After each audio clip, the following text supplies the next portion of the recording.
رائټ چې کوم ریټ دا په شورا انسان ډېر کمزور شي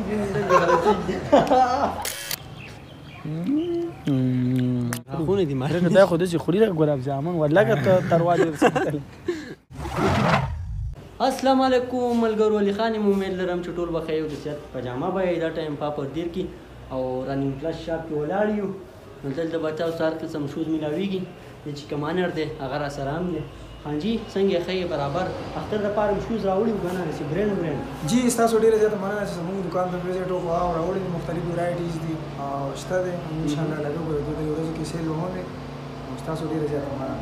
تھینک یو. بس ځان ښه شوز اخیستل غواړئ نو رننګ پلس ته وزټ کوئ. مننه برو مننه ډېره مننه. اوس به ځان له په خپله شوز ګورم. هلکه انسه تله دا بوټان وانلم صحیح وایه کم دي پکې دې بوټي ته ټول ځای کې کوي دا غټ دی ډېر زیات. مړه راشه تر واړه بوټان هلکه دا دی دا اوهو ته به دې بوټ څه ګوره ډېره مزه کوي چې خیال دې لکه قدرمن سلامونه دا ځای دوکان باره دکان باره کې څه ویل غواړې؟ دا ورته لږ وښایي ځکه دا بول نه دی صحیح خبره. دکان باره کې به دا تاسو ته وښایي. دکان چې کوم دی زموږ په فرست فلور باندې دی او 26 او 27 نمبر زموږ چې کوم دی شاپ دی نو تاسو راشئ ویزټ وکړئ او رایټ چې کوم ریټ دا په شورا انسان ډېر کمزور شي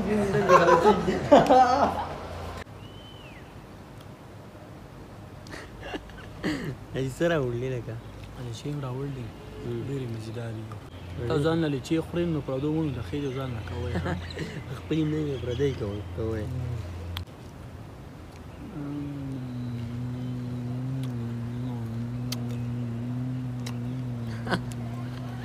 مچۍ دي پسې الله نو ډېر خوند کوي نو ناشنا خوند کوي. تاسو خورئ د پردو ونو ته خېلې خپلو ته ونه خېلې خپې به ماني نه نو ولې ویډیو بنه. السلام علیکم ملګرو، دا زموږ یو ملګری دی په دې هسپتال کې ډاکټر څه ډیوټي ده او د دې لپاره موږ الچي راوړلي دي. موږ یو الچرن ورکوو ډېرې ښایسته الچي دا تاسو ته خوري شوقۍ ده بیا موږ نور یې ورکوو واله وخوره خولې ته ور یو غلی شه نو ته چې موږ چېرته عمران خان زامن دي واچوه خولې خو دې غیره خلک روغ یې نه تېروي هغې ورې شخوند کې زړی دی کلمونه به دې تاو شي تاو نه شخوند بي بوه هلې د چې ترې مالګم داسې وارګه دا یا الله خیر یا الله خیر خونه دي ماره دا خو داسې خوري ګلاب جامن ولګه ته ترواده ورسېدل پوهېم مې نه شو بله درکړي زړی ګزار که زړی تېر نه کړي زړی ونه خورئ صحیح ده څنګه لاړې چېرې خوړل اوس به ناستې ده